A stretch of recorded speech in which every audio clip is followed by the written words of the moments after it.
ਆਏ ਨੇ ਬੱਚੇ ਹੋ ਗਏ ਇਹ ਸੀਗਾ ਜਰਾ ਮੈਂ ਪਾਗਲ ਐਸਾ ਮਾਂ ਪਿਓ ਤੇ ਫੇਰ ਲੱਭ ਜਾਂਦਾ ਜਨਾਨੀਆਂ ਕਿੱਥੋਂ ਲੱਭਦੀਆਂ 500 ਬਿੰਦ ਦਿੰਦੇ ਗਾਲਾਂ ਕੱਢਦੇ ਆ ਹੁਣ ਸਹੁਰੇ ਨੂੰ 200 ਦਿਨਾਂ ਮੂੰਹ ਮੱਥਾ ਚੁੰਮ ਅਸਲ ਮਾਂ ਪਿਓ ਸੱਸ ਸਹੁਰਾ ਹੀ ਹੁੰਦਾ ਆਪਣਾ ਮਾਂ ਪਿਓ ਕੀ ਅੱਜ ਮਰ ਕੇ ਭਰ ਦੇ ਦੂਜਾ ਦਿਨ ਜਨਾਨੀਆਂ ਤੇ ਨਹੀਂ ਨਾ ਲੱਭਦੀਆਂ ਹੁਣ ਉਹਨਾਂ ਨੇ ਸੁਲਾਹ ਕਰ ਲਿਆ ਮੈਂ ਕਿਹਾ ਮੇਰਾ ਪਿਓ ਤੇ ਮੇਰੀ ਮਾਂ ਮੇਰੀ ਜਨਾਨੀ ਨੂੰ ਮਾਫੀ ਮੰਗਣ ਮੈਂ ਘਰ ਆ ਜਾਣਾ ਮੇਰੀ ਕਾਹਦੀ ਲੜਾਈ ਛੋਟੇ ਭਰਾ ਨੇ ਐਸਾ ਮਾਰਿਆ 3 ਦਿਨ ਹੁਣ ਮੇਰਾ ਅੰਦਰੋਂ ਢਿੱਲ ਰੋਣ ਮੈਂ ਦਿਲ ਨਹੀਂ ਕਰਦੀ ਮੈਂ ਰੋਟੀ ਖਾ ਛੋਟੇ ਭਰਾ ਦਾ ਕੀ ਹੱਕ ਬਣਦਾ ਉਹਨੂੰ ਮਾਰਨ ਦਾ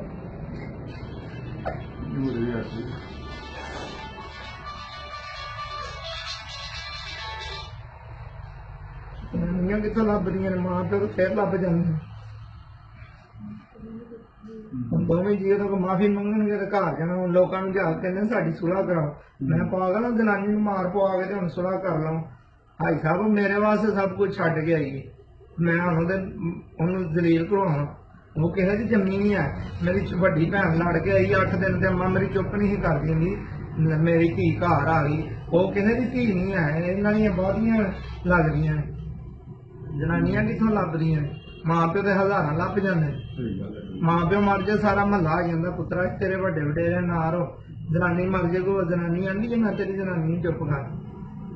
ਮਾਂ ਪਿਓ ਤਾਂ ਫੇਰ ਲੱਭ ਜਾਂਦਾ ਔਰਤ ਜਿਹਨੇ ਕਦਰ ਨਹੀਂ ਨਾ ਕੀਤੀ ਜ਼ਲੀਲ ਹੀ ਹੋਇਆ 5 ਲੱਖ ਦੀ ਕਮੇਟੀ ਨਿਕਲੀ 4 ਮਹੀਨੇ ਉਹਨੂੰ ਮਰੀ ਰੱਖਿਆ ਸਾਰੇ ਪੈਸੇ ਮੋਗੇ ਨੇ ਤੇ ਘਰ ਆ ਗਏ ਅੱਬਾ ਮੇਰਾ ਗਾਲਾਂ ਕੱਢਣ ਲੱਗ ਪਿਆ ਮੈਂ ਕਿਹਾ ਮੈਂ ਕਮਾਏ ਹਨ ਜਨਾਨੀ ਨੂੰ ਖਵਾਇਆ ਨੇ ਕੀ ਹੋ ਗਿਆ ਐਵੇਂ ਤੇ ਨਹੀਂ ਸਿਆਣਿਆਂ ਦੇ ਜਨਾਨੀ ਦੀਆਂ ਗਾਲਾਂ ਘਿਓ ਦੀਆਂ ਨਾਲਾਂ ਜਨਾਨੀ ਦੀਆਂ ਗਾਲਾਂ ਕਿੱਥੋਂ ਲੱਭਦੀਆਂ ਅੱਬਾ ਮੇਰਾ ਆਂਦਾ 12 ਵਜੇ ਛੁੱਟੀ ਪਈ ਉੱਠਦੀ ਤੇਰੀ ਜਨਾਨੀ ਕੰਮ ਕਰਵਾ ਦੇਖੋ ਮੈਂ ਕਿਹਾ ਤੁਹਾਨੂੰ ਕਾਹਦੇ ਲਈ ਰੱਖਿਆ ਜੇ ਮੇਰੀ ਜਨਾਨੀ ਨੇ ਕੰਮ ਕਰਨੇ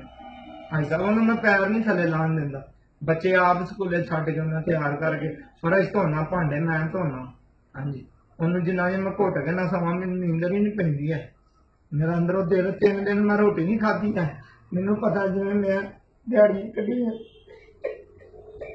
ਚੱਲ ਨਾ ਰੋ ਕੰਮ ਕੋਈ ਹੱਲ ਕਰਨੇ उन लोग का